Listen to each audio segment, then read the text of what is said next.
Assalamualaikum warahmatullahi wabarakatuh. Halo anak-anakku semua, apa kabar kalian semua? Eh, dalam masa setelah kenaikan kelas, mungkin kalian saat ini sedang berlibur ya, dan mungkin saat ini juga di daerah-daerah kalian masih dalam situasi PSBB atau memasuki new normal ya. Yang mungkin masih PSBB harap bersabar ya. Semoga musibah COVID ini cepat berlalu. Oke, gimana rapot kalian? Apakah baik? Semoga rapot kamu nilainya bagus-bagus ya. Kita mulai belajar lagi yuk. Kali ini Ibu akan membahas materi untuk siswa kelas 6. Oke, semua materi akan Ibu ulas ya untuk materi kelas 1, 2, 3, 4, 5 sampai 6. Tetapi Ibu akan membahasnya per vlog ya. Kali ini vlog yang akan dibahas untuk siswa kelas 6 dulu. Oke, siswa kelas 5 yang akan naik kelas 6. Oke, mari kita belajar bersama Bu Guru yang bulat.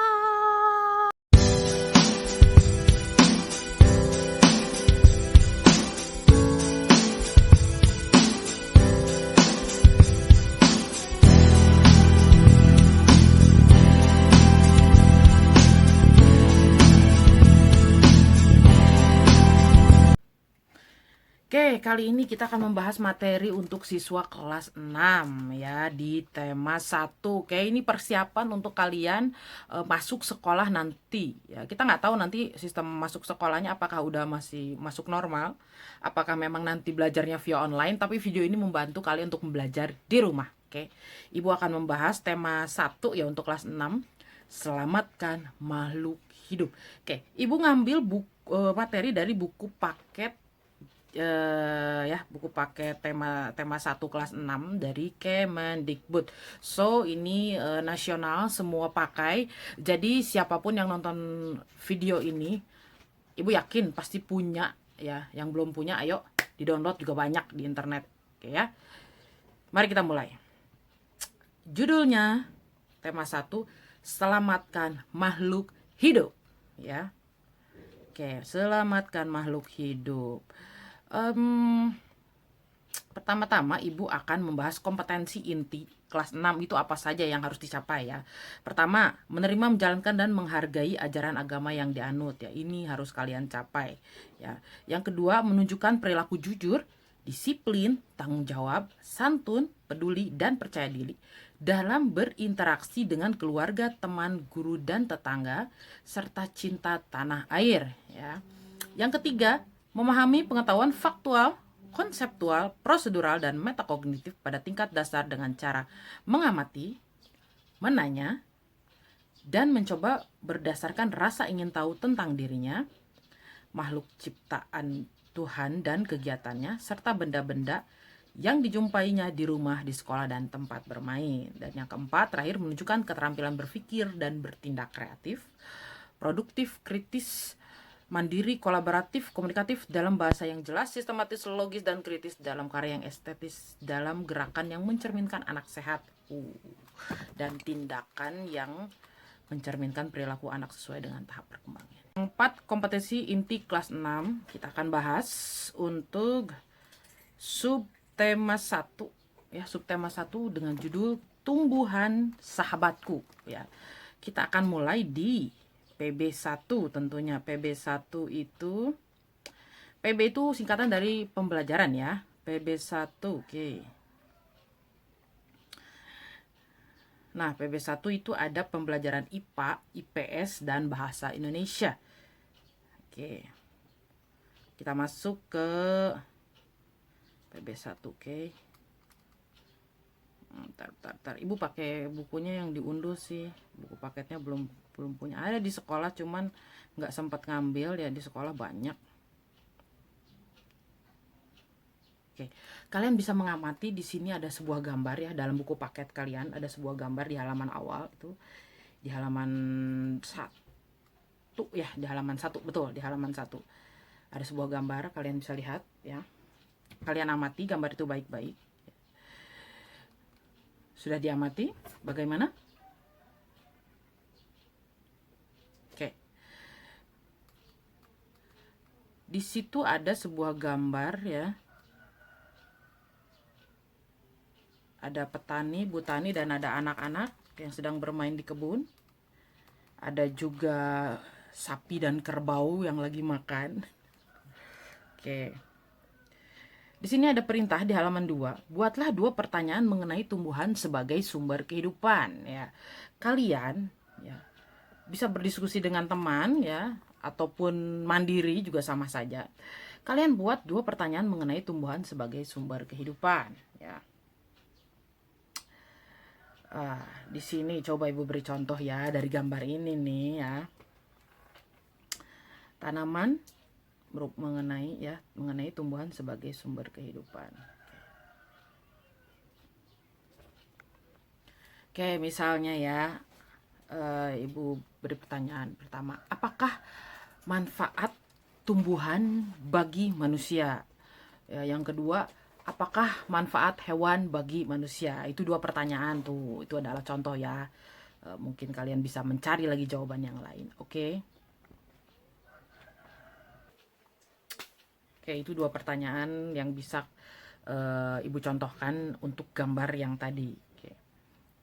Di sini mintalah temanmu untuk menjawabnya, lalu diskusikanlah. Mungkin kamu bisa meminta teman kamu untuk mencoba menjawab, lalu kalian bisa berdiskusi. Kalau misalnya kalian berada di kelas, mungkin lebih mudah kalian bisa berdiskusi dengan teman sebangku. Tetapi kalau kalian berada di rumah, karena kita masih dalam masa PSBB ya, kalian bisa bertukar via WhatsApp ya jawaban teman kamu, atau mungkin via email atau via messenger di Facebook atau via SMS ya, tidak selalu harus menggunakan internet. Via SMS juga kalian bisa bertukar pikiran ya. Di sini adalah ternyata tumbuhan dimanfaatkan oleh manusia dan hewan sebagai bahan makanan, itu sangat betul ya.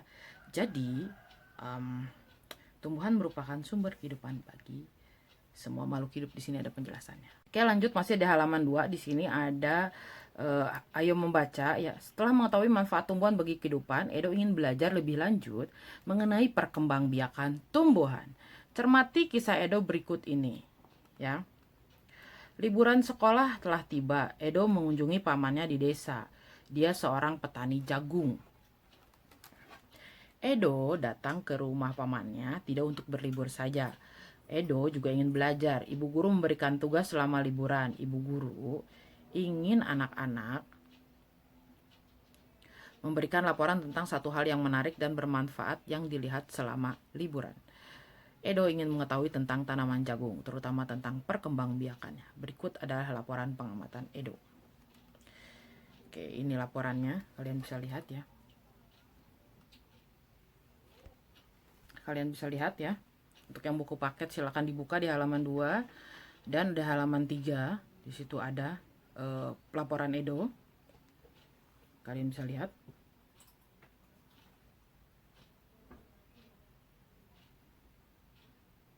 Oke.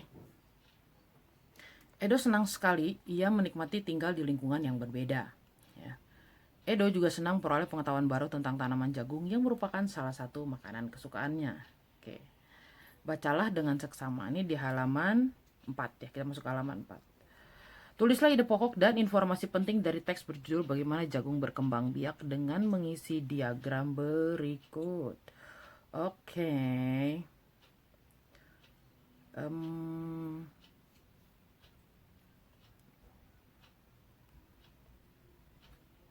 Kalian tinggal mengisi ya. Misalnya Ibu beri contoh paragraf 1. Paragraf 1 itu ide pokoknya, jagung merupakan salah satu tanaman yang dijadikan bahan makanan pokok di berbagai negara, salah satunya Indonesia. Itu ide pokok paragraf 1 ya. Untuk paragraf yang lainnya silahkan kalian cari ya. 1, 2, 3, 4, 5, ada 5 paragraf. Silahkan kalian cari ide pokoknya. Ibu yakin kalian bisa mengerjakannya dengan baik. Oke. Ini sudah ada, udah sering ya kalau ide pokok itu dari kelas 4, 5, dan ketika sekarang kelas 6 dibahas lagi, seharusnya kalian sudah bisa. Oke. Udah materi sehari-hari ya untuk ide pokok. Lalu di sini ada diskusikan diagrammu dengan teman kelompokmu, kembangkan ide pokok dan informasi pada diagram menjadi sebuah tulisan, serahkan tulisanmu kepada guru. Kalian ambil ide pokoknya dari ide pokok paragraf 1, 2, 3, 4, 5, lalu kalian kembangkan menjadi sebuah karangan dari ide pokok tersebut. Berarti kalian buat sebuah karangan Ya, setelah itu. Oke, masuk ke halaman 5. Oke, di sini salah satu contoh tumbuhan yang berkembang biak dengan bunga adalah tumbuhan jagung ya. Tepung sari pada bunga jagung akan terbang terbawa angin ketika angin bertiup. Ya. Tepung sari yang terbawa angin sebagian akan jatuh di kepala putik yang terletak di bagian bawah bunga pada pohon jagung yang lain. Ketika itulah terjadi pembuahan ya. Perkembangan ini dinamakan perkembangan generatif. Tahukah kamu bagaimana proses perkembangbiakan generatif? Harusnya kamu tahu ya. Tapi mari kita pelajari. Oke. Mari kita amati gambar bagian-bagian bunga berikut ini. Silakan. Ibu bergeser dulu nih. Silakan, di sini ada gambar. Ya. Sambil menjelaskan ya. Perkembangbiakan generatif atau secara kawin terjadi melalui proses penyerbukan dan pembuahan. Perkembangbiakan generatif pada tumbuhan diawali dengan penyerbukan, yaitu melekatnya atau jatuhnya serbuk sari ke kepala putik. Setelah terjadi penyerbukan pada serbuk sari, tumbuh buluh serbuk sari yang menuju ke ruang bakal biji. Kemudian serbuk sari akan masuk ke ruang bakal biji melalui buluh serbuk sari. Di dalam ruang bakal biji terjadi pembuahan, yaitu peleburan serbuk sari, sel kelamin jantan atau spermatozoid dengan kepala putik, sel kelamin betina atau sel telur. Hasil dari pembuahan adalah zigot. Zigot berkembang biak menjadi lembaga, lembaga berkembang menjadi bakal biji berkembang menjadi biji, dan bakal buah ya, biji dan bakal buah. Kemudian bakal buah berkembang menjadi daging buah. Selanjutnya, lembaga yang berada dalam biji merupakan calon tumbuhan baru. Yang selanjutnya, tumbuhan yang berkembang biak secara generatif antara lain padi, mangga, dan durian. Oh, satu lagi, jambu. Oke, halaman selanjutnya di halaman 6 di sini ada amatilah lingkungan sekitarmu, temukan satu jenis tumbuhan yang sedang berbunga, gambarkan bagian-bagian bunga dan tuliskan cara penyerbukan pada kolom berikut. Gambar ya, kamu cari dekat rumah kamu ada bunga enggak ya, terus kamu buat gambarnya, terus tulis bagian-bagiannya ya. Dan cara penyerbukannya seperti apa.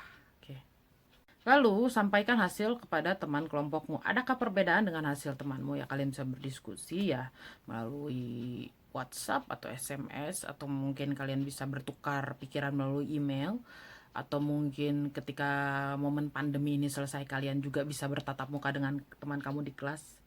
Ya, kalian bisa berdiskusi. Oke, di sini nanti kalian tulis informasi dan tuliskan pada tempat yang disediakan. Oke, lanjut lagi di halaman 7. Oke, bunga yang indah bukan hanya tumbuh di Indonesia ya. Negara-negara lain seperti negara tetangga pun memiliki bunga yang cantik. Karena kondisi geografis yang hampir sama, bunga yang tumbuh tidak jauh berbeda jenisnya. Perhatikan jenis-jenis bunga yang tumbuh di negara-negara tetangga. Bunga kembang sepatu tumbuh di Indonesia dan Malaysia. Bunga ini dapat digunakan sebagai pewarna. Di Malaysia, bunga kembang sepatu dinamakan bunga raya dan merupakan bunga nasional. Perhatikan bunga Kamboja pada gambar di samping. Bunga ini sering digunakan dalam perlengkapan tari di Bali.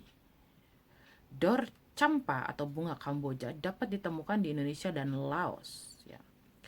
Di negara tersebut bunga ini digunakan untuk dekorasi upacara keagamaan dan penyambutan tamu. Cuman kalau di Indonesia itu biasanya kalau dengar bunga Kamboja itu ya identiknya sama kuburan.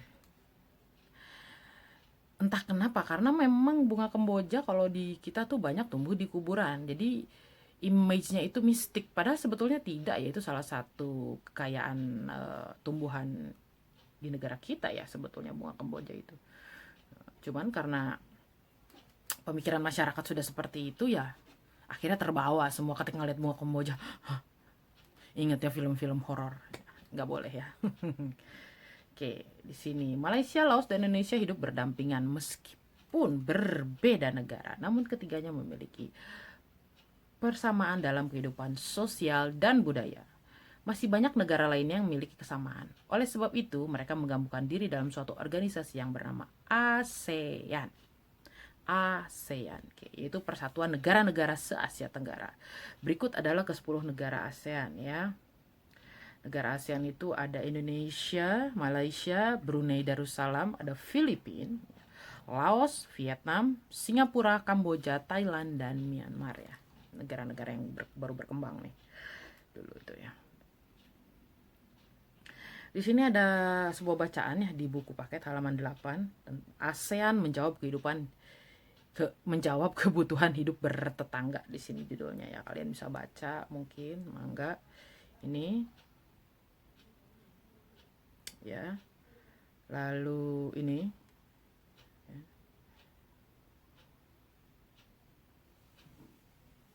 Kalian bisa baca ya.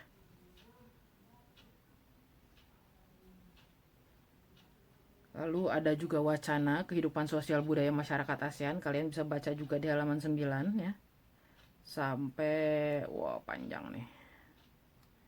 Sampai apa? Sampai halaman 13 ya. Sampai halaman 13. Dan di sini ada tugasnya. Bu akan bahas tugasnya dulu ya. Oh, ada sedikit mau dibahas nih. Wilayah Asia Tenggara dibagi menjadi 2 daratan, yaitu satu daratan berbentuk semenanjung, yaitu wilayah yang berbentuk semenanjung adalah Myanmar, Thailand, Laos, Kamboja, Vietnam, dan wilayah Malaysia bagian barat. Sedangkan yang kedua, daratan berbentuk gugusan kepulauan, yaitu wilayah yang berbentuk gugusan kepulauan adalah Filipina, Indonesia, wilayah Malaysia bagian timur, Singapura, dan Brunei Darussalam. Di sini ada tugas ya di halaman 14. Ayo menulis ya, ayo menulis. Kamu sudah belajar keunikan negara-negara ASEAN mulai dari kondisi geografis, bunga hingga kebudayaan yang tadi sudah dibaca ya. Pilihlah 2 negara ASEAN, carilah perbedaan dan persamaan karakteristik dari kedua negara tersebut mulai dari tumbuhan yang hidup, khususnya bunga yang menjadi ciri khas negara dan kondisi sosial budaya mereka. Kamu bisa menyebutkan nama bunga, nama sebutan apabila ada, pemanfaatan, dan tempat tumbuhnya. Tulis pemikiranmu tentang karakteristik negara pada diagram Venn yang telah disiapkan. Ada diagram Venn ya. Perhatikan caranya berikut ini. Tentukan 2 negara yang akan kamu cari informasinya lebih dalam lagi, tulisnya di kotak yang tersedia. Tulis tuh nama negaranya. Yang kedua, tulis masing-masing karakteristiknya di lingkaran sesuai dengan negaranya. Kamu tulis ya. Yang ketiga, di tengah lingkaran kamu dapat menuliskan persamaan karakteristik yang dimiliki oleh negara. Ya, yang tengah-tengah tuh persamaannya, yang bulat tengahnya, yang pinggir-pinggir yang nggak ada samanya. Oke. Sungguh menarik ya kehidupan sosial budaya penduduk negara tetangga ya. Kamu akan lebih banyak lagi belajar tentang negara-negara ASEAN ya di pembelajaran kelas 6 ini.